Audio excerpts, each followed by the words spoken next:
Agora você está ao vivo. Estamos informando aos seus seguidores que você iniciou um vídeo ao vivo. Muito bem, Instagram, meu funcionário. Faça isso sim. Quero avisar você que nós estamos transmitindo aqui pelo Instagram e aqui pelo canal do YouTube. Então, se você que está aqui no Instagram quer ter uma qualidade de vídeo melhor, com áudio melhor também, vá para o meu canal do YouTube, tá bom? O meu canal do YouTube é Simon Hill, Comunicação e Saúde Mental. Hoje o nosso tema é muito, muito importante. Nós vamos falar sobre Setembro Amarelo. Se você me acompanha já há mais tempo, você sabe que no ano passado eu fiz uma série de 5 lives a respeito desse tema, abordando a questão do combate ao suicídio, se era realmente possível ou não. E essas lives estão salvas no meu canal do YouTube e aqui também no Instagram. Mas eu acredito que hoje nós vamos fazer um tema mais compacto, porque naquela ocasião do ano passado, como cada live tinha um tema, algumas pessoas conseguiram assistir a primeira, depois a terceira e a última, ficou faltando conteúdo. Então hoje nós vamos fazer um tema mais compacto, para que você possa assistir de uma vez, e aí eu vou fazer aqui o meu pedido, né? Compartilhe esse conteúdo. Eu acho que vai valer muito a pena para você, para as pessoas que você ama, para as pessoas próximas a você. Quando a gente fala, né, do tema do Setembro Amarelo, vamos exemplificar o que é Setembro Amarelo. Setembro Amarelo é o período do ano em que se tem ações mais dedicadas ao combate ao suicídio. E o tema desse ano, olha que interessante, se precisar de ajuda, peça ajuda. Se precisar, peça ajuda. Isso tem tudo a ver com comunicação e saúde mental. Você sabe que a minha formação acadêmica é em filosofia, mas a minha pós-graduação é em psicologia e saúde mental. E aí você vai entender por que isso tudo isso tem a ver com a ideia da comunicação. Tá? No ano passado, nas lives em que eu fiz aqui pelo meu canal do YouTube, eu deixei salvo e muito claro uma ideia que é muito importante ser divulgada, né, promovida, difundida, que é a ideia de que a pessoa que tem pensamentos suicidas, ela dá sinais. Então é importante que você, na condição de amigo, na condição de familiar, na condição de pessoa próxima, no ambiente de trabalho, vá prestando atenção a esses sinais. Porque olha que interessante que a gente vai ver daqui a pouco, né, na matéria médica. Muitos desses sinais são perceptíveis na linguagem do sujeito, mas às vezes a gente não escuta. Ou se escuta, pensa que é talvez aí apenas uma fase, ou talvez frescura, quando na verdade a pessoa pode estar sorrindo por fora e morrendo por dentro. Longe de se intrometer na vida do seu colega de trabalho ou na vida de um familiar, né, mas nem sempre a pessoa vai pedir ajuda. Você, ao perceber, pode oferecer essa ajuda. Então, o tema da nossa live hoje é Setembro de 2024, ou Setembro Amarelo. Se precisar, peça ajuda. E o primeiro problema que a gente enfrenta aí é que muitas vezes a pessoa que precisa de ajuda para manter a saúde mental não pede. Ela acredita que ela tem que resolver sozinha, ela acredita que ela dá conta sozinha, ela acredita que vai incomodar os outros. Às vezes ela nem percebe que está passando por um problema de saúde mental, até que de repente, como é que a gente diz popularmente, dá uns 5 minutos e a pessoa surta. Então é importante que a gente entenda que a pessoa pode ter esse problema e se coloque ali à disposição para ajudá-la. E para nos ajudar a entender melhor sobre esse tema, da prevenção ao suicídio, eu trouxe aqui um livro, é um livro que eu gosto muito, vou mostrar para vocês aqui, se você tiver o interesse, pode olhar para ele aqui, ó, Psiquiatria Básica, tá bom? É um livro bem completo, e ele traz para nós aqui, ó, na página 376, o capítulo 20, Suicídio e Tentativa de Suicídio. E o autor vai abordando aqui, do ponto de vista do entendimento da psiquiatria em relação a isso, qual é o conceito, como é que se classifica se a pessoa está ou não com pensamentos suicidas, estatísticas, fatores de risco, como, por exemplo, sexo, idade, estado marital, classe social, profissão, desemprego, e por aí vai. Fatores genéticos, biológicos, alteração social. Você já viu aquele sujeito que estava bem de vida e, de repente, ele quebrou e não soube lidar com essa falência e veio a tentar se matar? Saúde física. Olha que coisa interessante. Ele traz, inclusive, uma tabela aqui, olha, sobre índices de suicídio em homens e mulheres aqui no Brasil. Mas o nosso tema aqui, ele é muito mais prático. Como perceber se o indivíduo que está aí do seu lado tem pensamentos suicidas ou pensa nisso de vez em quando. Então, é sobre isso que a gente vai falar a partir de agora, e que eu estou citando para você aqui está na página 385. São 7 passos que a pessoa suicida dá, desde a intenção até o momento em que ela consuma o fato, né, em que ela tira a própria vida. Então, eu vou ler para você que é rapidinho, né, nós não vamos nos estender na descrição do fenômeno, até porque não é o momento para a gente fazer isso assim na internet, né?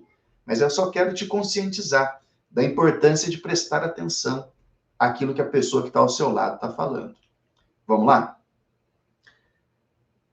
Apreende-se o fenômeno suicídio através de cognições e comportamentos do paciente, aos quais podem atingir graus crescentes de intensidade.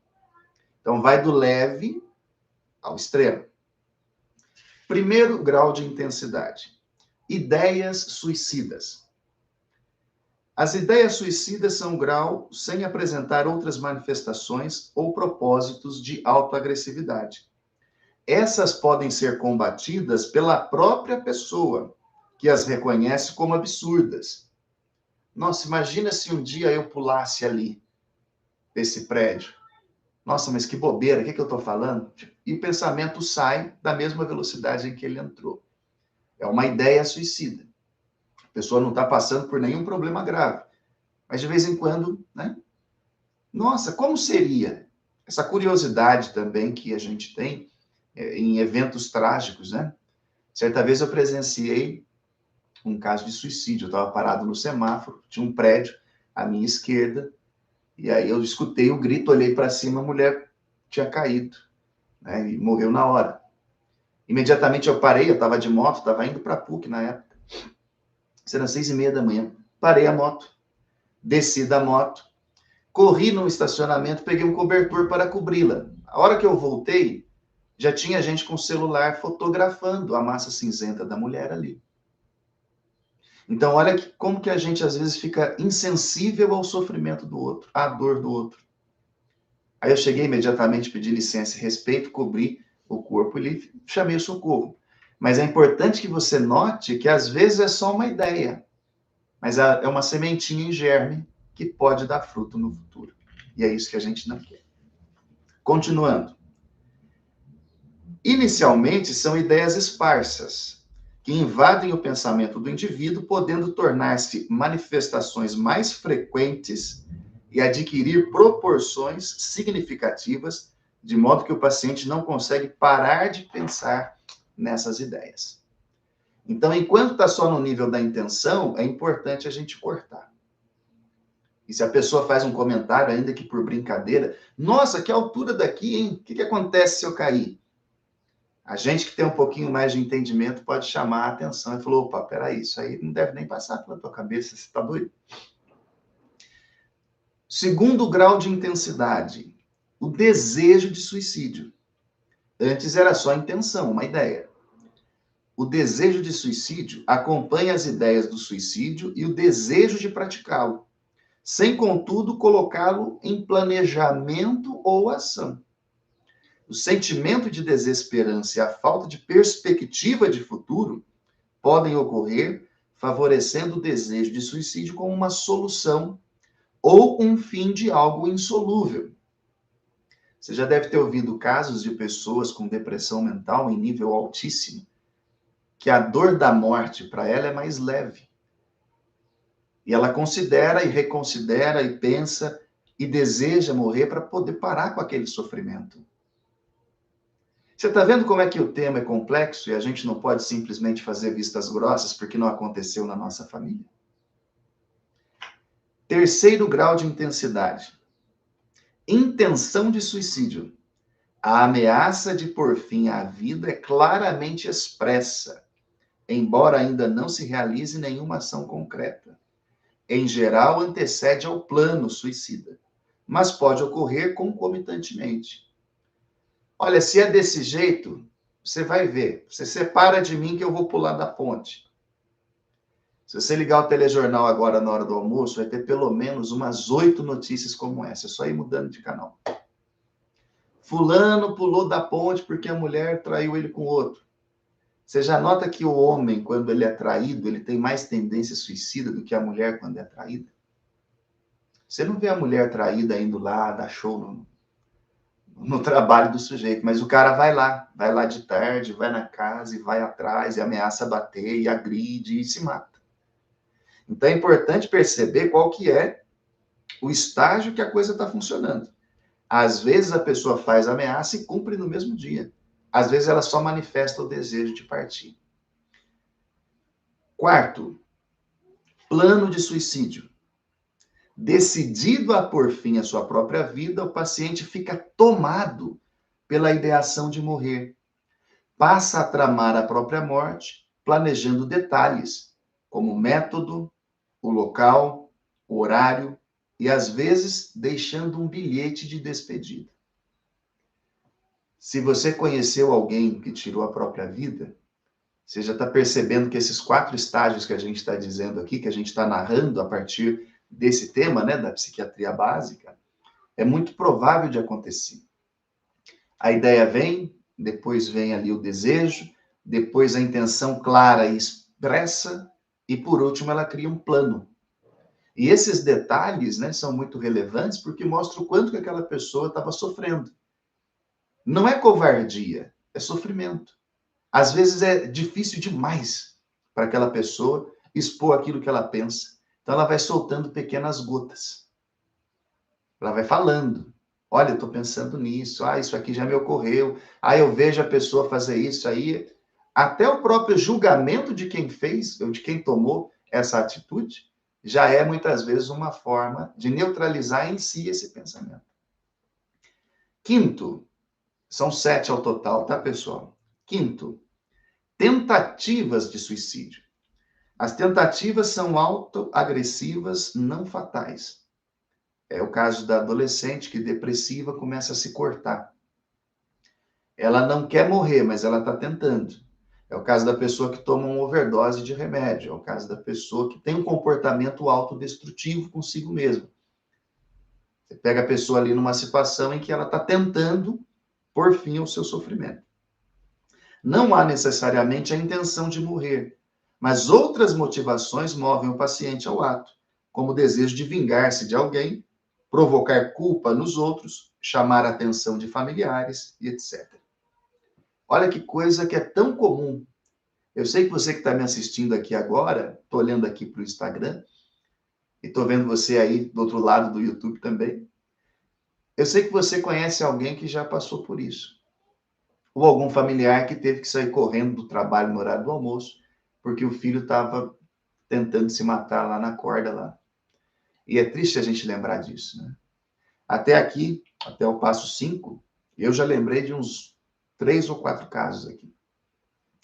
Número 6, atos impulsivos. Os atos impulsivos são atos autoagressivos sem planejamento suicida.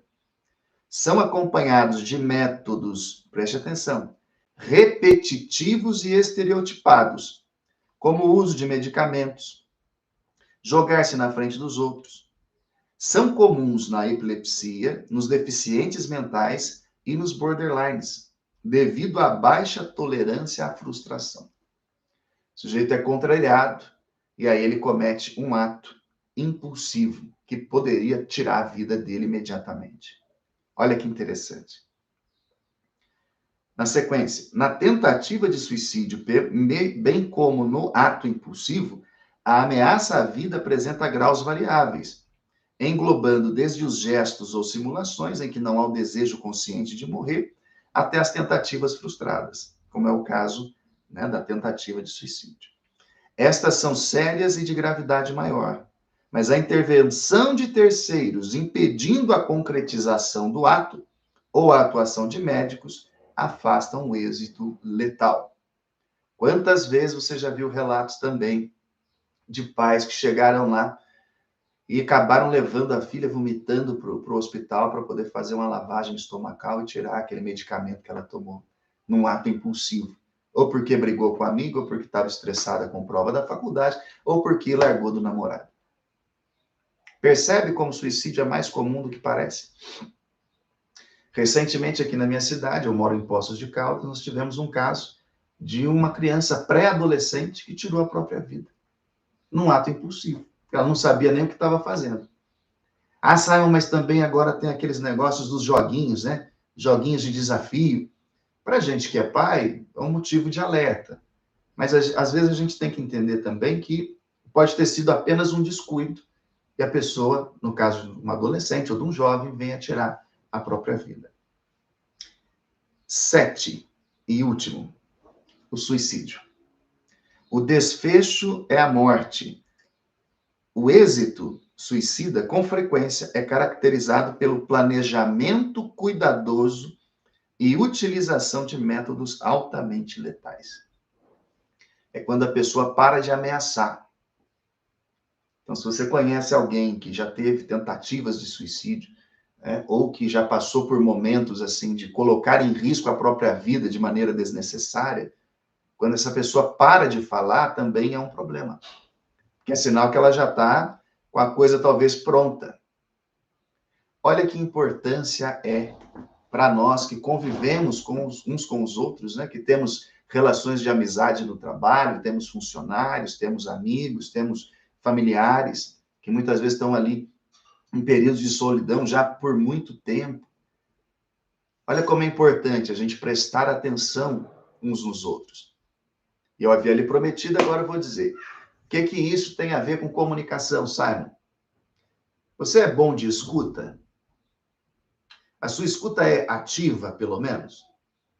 Que o ideal é que a sua escuta fosse uma escuta perspicaz. Se a sua escuta não é perspicaz, esforce-se para ter uma escuta ativa. Ouça novamente, né? Reveja essa live para você pegar quais são esses sinais. Porque muitas vezes a pessoa está passando por um problema por tanto tempo que ela já não resiste mais. Às vezes ela vai ter atos impulsivos, pequenos atos de autoagressão, e a pessoa vai se deteriorando até o momento que, sem forças, ela arruma um jeito, que é o que aqui os autores chamaram de plano, um método, e aí tiram a própria vida. Se você que está me assistindo aqui se identificou com alguns desses passos, desses 7 passos, peça ajuda. Se precisar, peça ajuda.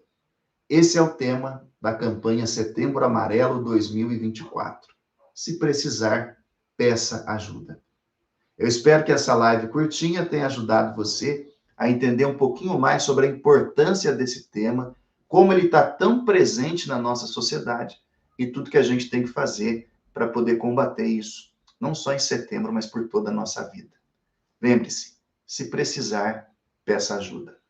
Um forte abraço a você que está acompanhando aqui pelo Instagram e para você também aqui pelo canal do YouTube. Muito sucesso, um ótimo mês de setembro e compartilhe essa live com o maior número de pessoas que você puder. Eu acho que é um tema de muita importância para a gente fazer de conta que não é com a gente.